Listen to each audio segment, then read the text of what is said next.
أشرف الأعراب والعجم خير من يمشي على قدمه. الحمد لله وحده والصلاة والسلام على من لا نبي بعده أما بعد. Assalamu alaikum wa rahmatullahi wa barakatuh.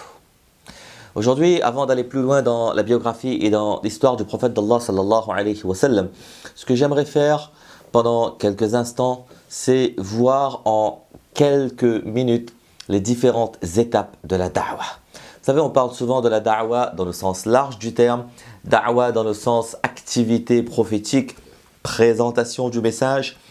Et nous allons voir que dans la da'wah du prophète d'Allah sallallahu alayhi wa sallam, elle a duré 23 années, depuis l'âge de 40 ans jusqu'à l'âge de 63 ans. Et en fonction des auteurs et des ulama, ils ont divisé ces 23 années-là, ils ont divisé cette da'wah en 5, 6, parfois 7 ou 8 étapes. Ce que nous allons essayer de voir, eh bien, c'est quoi ces étapes dans la vie du prophète d'Allah sallallahu alayhi wa sallam. Il y a une étape qu'on a déjà vue. La première étape donc, c'est la da'wah privée. Cette étape-là, elle a duré 3 ans, 4 ans grand maximum.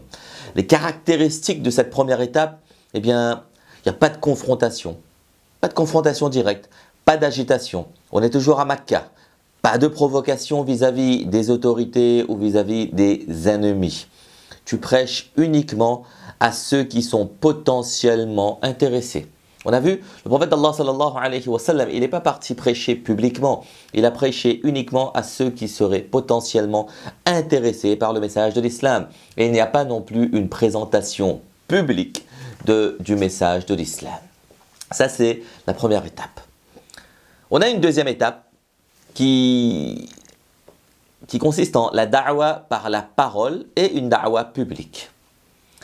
Pendant 10 ans, les 10 dernières années de Makka, eh bien, jusque la hijra, donc jusque l'émigration.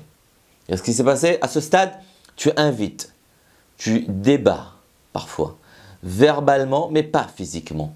Tu t'ouvres ouvertement contre l'injustice, contre l'idolâtrie, contre le shirk, mais tu ne réponds pas aux provocations physiques. Tu n'as pas la force de le faire. Donc il n'y a aucune guerre, parce que tout simplement, ils n'ont pas la force de le faire, et il n'y a pas l'ordre d'Allah subhanahu wa ta'ala. Sauf quand on est attaqué. Lorsqu'on est attaqué, on se défend, mais jamais plus.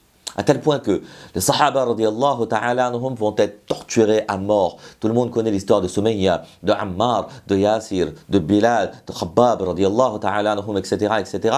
Et en retour, eh bien, la communauté musulmane ne va pas lever la main, ne va pas se venger. Comprenez-nous bien, ce n'est pas du laisser-faire, ce n'est pas du fatalisme. On y reviendra plus tard, Inch'Allah subhanahu wa ta'ala, mais on n'a pas l'ordre d'Allah subhanahu wa ta'ala. Et le musulman et la musulmane, tout ce qu'il fait, c'est en fonction de l'ordre d'Allah subhanahu wa ta'ala. Vous savez, nous croyons que notre époque, elle est difficile, elle est mauvaise, et que toute la société est contre nous. Remettons-nous dans le contexte et écoutons un peu ce qui est arrivé aux Sahaba radiyallahu ta'ala anhum.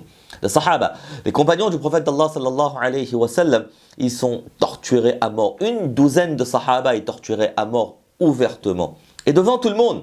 Ce n'est pas en privé, en cachette, devant tout le monde. Et les personnes qui font ça, eh bien, ils marchent, ils rient, et ils le font librement. Donc, on a l'histoire de Umayya bin Khalaf, par exemple. Ces gens-là, ils marchent dans les rues de Makka. Et pas un seul musulman ne va l'attaquer. Personne ne va toucher à un seul de leurs cheveux. Sauf bien sûr, on l'a dit, en autodéfense.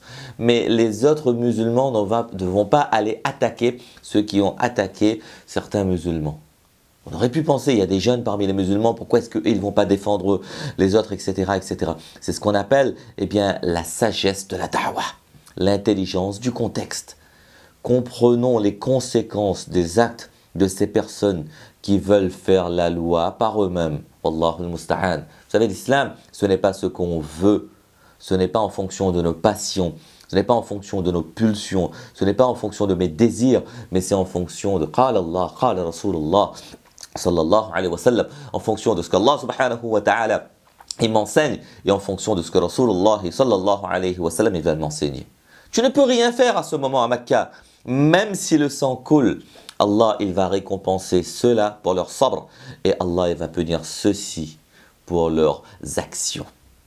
Ah, si seulement toutes les personnes de la communauté pouvaient prendre le temps de lire et de comprendre la sira, la biographie du prophète d'Allah sallallahu alayhi wa sallam. Surtout ceux d'entre nous qui sont chauds bouillants. Et on en a toujours, des jeunes parfois, souvent, qui sont chauds bouillants et qui veulent tout le temps en découdre. Qui veulent tout le temps en découdre. Sachez que parfois la patience est la plus grande preuve de bravoure et de courage. Vous savez, on n'a pas besoin de se poster en victime, ou alors on n'a pas besoin de toujours être dans l'affrontement, dans la confrontation pour exister. L'islam se vit pour Allah, l'islam ne se vit pas contre les autres. Et le tawakkul qu'on demande, la confiance en Allah subhanahu wa ta'ala, ce n'est pas ce qu'on aura décidé. Le tawakkul doit absolument se baser sur la méthodologie de Rasulullah sallallahu alayhi wa sallam. Khalas. Ce n'est pas moi qui décide pour l'islam, mais c'est l'islam qui définit le cadre de mon existence. Je répète, ce n'est pas moi qui définis les choses pour l'islam, mais ce sera l'islam qui va définir le cadre de mon existence. Cela ne veut pas pour autant dire que les attaques ne nous touchent pas, hein, mais ce qu'on est en train de dire, parce que les attaques, eh bien, le fait que ça nous touche, ça fait partie de notre iman, mais il y a une réaction intelligente. Et surtout, eh bien, on va s'adresser, on va demander au prophète d'Allah sallallahu alayhi wa sallam qu'est-ce qu'il faut faire.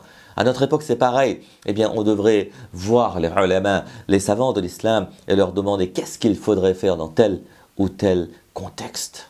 Ça, c'est pour la deuxième étape. La troisième étape, donc c'est à partir de Médina.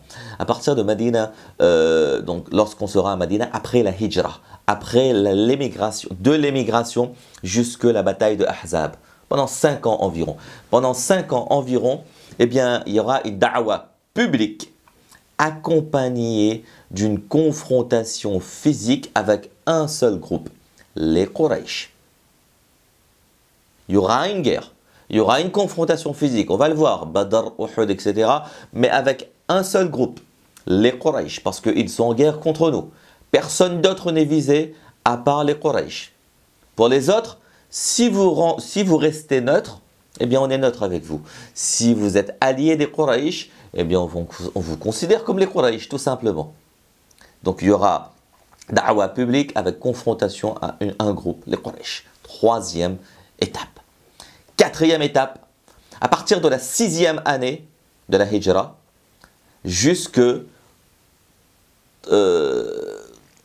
à partir du traité de Hudaybiya, à partir du traité de Hudaybiya, 6e année, jusqu'à la conquête de Makkah, jusqu'à Fath Makkah, 8e année. Donc de la 6e à la 8e année de l'Hégire. Dans cette étape-là, de la vie du prophète d'Allah sallallahu alayhi wa sallam et de la da'wa, il n'y aura pas de confrontation. Da'wa publique. Maintenant, on est dans un état musulman, Médina. Il y a une différence entre la deuxième étape et la quatrième étape. Dans les deux étapes, il y a une da'wa publique, il n'y a pas de confrontation. Mais dans la deuxième étape, nous sommes dans un pays, nous sommes en minorité dans un pays non musulman. Dans la quatrième étape, nous sommes dans un pays musulman, dans un endroit musulman. Avec la force militaire, avec tout ce qu'il y a avec, malgré tout, eh bien, on ne va pas aller à l'affrontement. Tout ça pour nous dire que parfois, même si nous avons la force militaire, eh bien, ce n'est pas une obligation d'aller à l'affrontement et d'aller à la guerre. Quatrième étape. Cinquième étape. Depuis Fath Makkah, depuis la 8e année, Fath Makkah, la conquête de Makkah, jusqu'au départ, jusqu'au décès du prophète d'Allah sallallahu alayhi wa sallam. À ce moment-là, il y aura effectivement une confrontation avec tous ceux qui s'opposent. Tous ceux qui vont s'opposer à ce message-là et qui vont s'opposer physiquement à l'islam. Et on verra plus tard, Inch'Allah subhanahu wa ta'ala, ce que les ulama ont défini comme la 6e et la 7e étape. Wallahu a'lam bis-sawab. Dernière chose pour aujourd'hui, ça c'était les 5 étapes de la da'wa du prophète d'Allah sallallahu alayhi wa sallam. Vous savez, pour terminer sur cette partie, sur cette première étape, première partie, les musulmans, eh bien, ils commençaient à être de plus en plus nombreux. Et ils n'allaient pas au haram, ils n'allaient pas à côté de la Kaaba pour prier.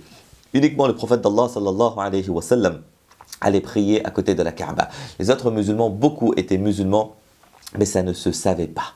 Et donc, il fallait bien trouver un endroit pour prier, mais aussi et surtout, il fallait un endroit pour se réunir.